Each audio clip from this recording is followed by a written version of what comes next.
Hoje é quinta-feira, dia 17 de novembro de 2022. Eu sou o Padre Júnior Pereira e estamos começando a nossa Academia Espiritual. Louvado seja nosso Senhor Jesus Cristo, para sempre seja louvado.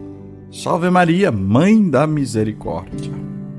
Estamos na 33ª semana do Tempo Comum, mas a Igreja faz memória hoje também de Santa Isabel da Hungria, uma rainha que amou, serviu a Deus nos irmãos e está na glória dos céus como santa. Ocupados todos em defender nossos interesses, privilégios, hábitos, comodidades, deixamos escapar momentos de graça, a oportunidade que poderia mudar a nossa vida. Começa agora a Academia Espiritual, a Palavra de Deus fortalecendo a musculatura da nossa alma.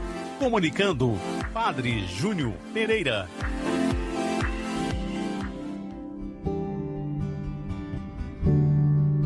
Meditamos o Evangelho de São Lucas no capítulo 19, 41 a 44.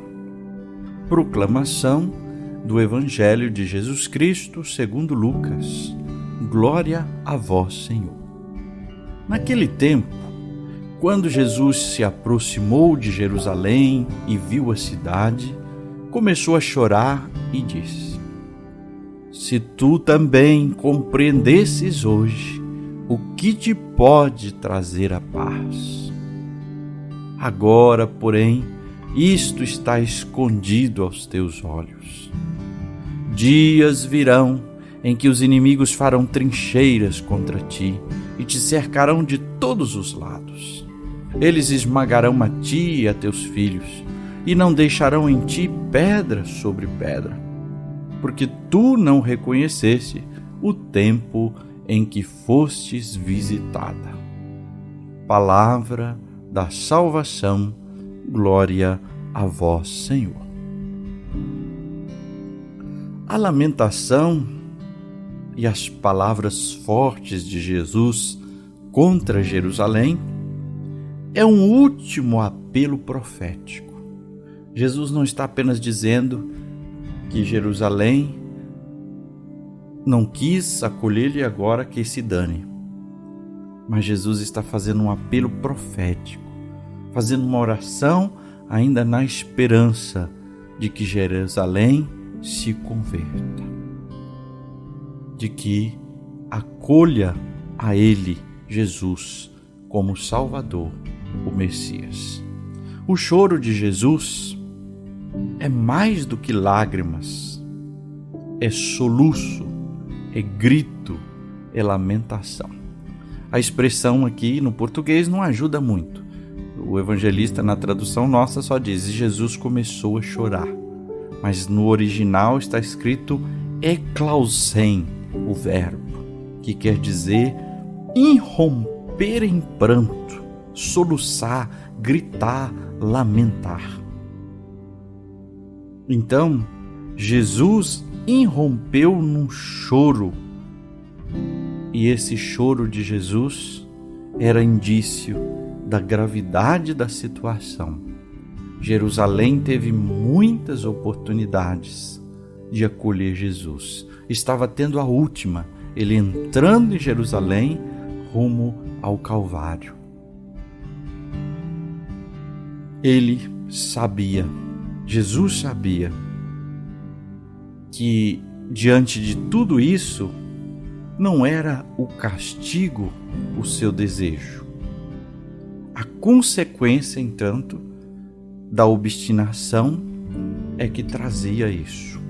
Aquele castigo que ele profetizou e de fato aconteceu alguns anos depois. Então Jesus morreu por volta do ano 33, 35 e justamente no ano 70 Jerusalém foi sitiada e o templo foi destruído, tudo acabou-se. Então Jesus ele não queria o castigo, e essa consequência era porque porque a obstinação. Ele não queria que fosse assim, mas pelo contrário, que fossem capazes de compreender a oportunidade que ali estava. E Jesus sabia da superficialidade, sabia que aquela multidão queria gritar: Hosana, Hosana, o filho de Davi, não estava tão aberta a ele, porque logo, instigada pelos sumos sacerdotes, também gritaria: crucifica-o, crucifica-o, fora, queremos Barrabás. Jesus sabia disso, mas ele chorava, ele soluçava, o seu pranto era grande, porque ainda tinha esperança, ainda desejava que Jerusalém fosse salva. Era o último dia de graça que era oferecido, a derradeira chance para a conversão, para a mudança. É sempre grande a responsabilidade quando a graça nos é oferecida e a gente rejeita. E aí começamos a pensar e fortalecer nossa musculatura espiritual. Quantas e quantas vezes Deus também nos oferece tantas graças, e por causa da nossa cabeça dura, por causa do veneno do pecado, por causa de tantas coisas, nós rejeitamos a graça oferecida. Deus não quer a nossa condenação, Deus quer a nossa salvação. Muitas vezes temos dificuldade de perceber ou de entender os apelos de Deus em nossa vida. É por isso que em nossa oração nós precisamos também pedir ao Senhor que nos dê discernimento.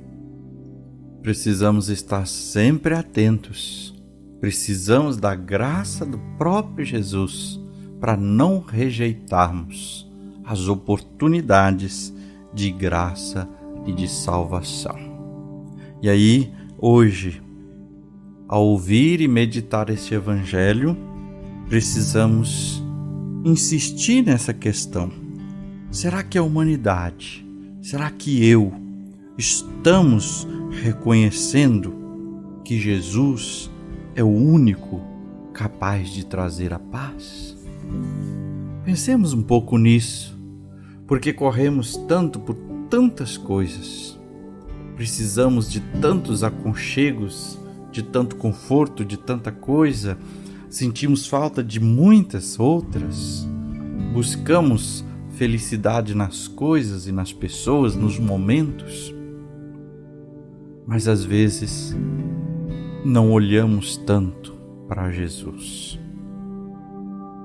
Às vezes corremos para Jesus somente no aperto. Mas precisamos nos perguntar: estamos reconhecendo que Jesus é o único capaz de trazer a paz? Podemos talvez até falar, mas estamos buscando a paz em Jesus? Estamos de fato nos aproximando dele para viver com ele? Essa pergunta deve nos acompanhar em todo esse dia de hoje. Reze comigo hoje a oração que nós conhecemos muito, a oração de São Francisco. Senhor, fazei-me instrumento de vossa paz. Onde houver ódio, que eu leve o amor. Onde houver ofensa, que eu leve o perdão. Onde houver discórdia, que eu leve a união. Onde houver dúvida, que eu leve a fé. Onde houver erro, que eu leve a verdade. Onde houver desespero, que eu leve a esperança. Onde houver tristeza, que eu leve a alegria. Onde houver trevas, que eu leve a luz. Ó Mestre, fazei que eu procure mais consolar que ser consolado, compreender que ser compreendido, amar que ser amado, pois é dando que se recebe, é perdoando que se é perdoado, e é morrendo que se vive para a vida eterna. Ó Mestre, fazei que eu procure mais consolar que ser consolado, compreender que ser compreendido, amar que ser amado, pois é dando que se recebe, é perdoando que se é perdoado, e é morrendo que se vive para a vida eterna. Amém. E agora, a bênção de Deus. Que o Senhor te abençoe e te guarde. Que Ele esteja acima para abençoar, atrás para guardar, à frente para guiar, ao lado para acompanhar. Que Ele volte o seu rosto e dê sua paz e sua bênção. Que ela desça abundantemente. Em nome do Pai, e do Filho, e do Espírito Santo. Amém.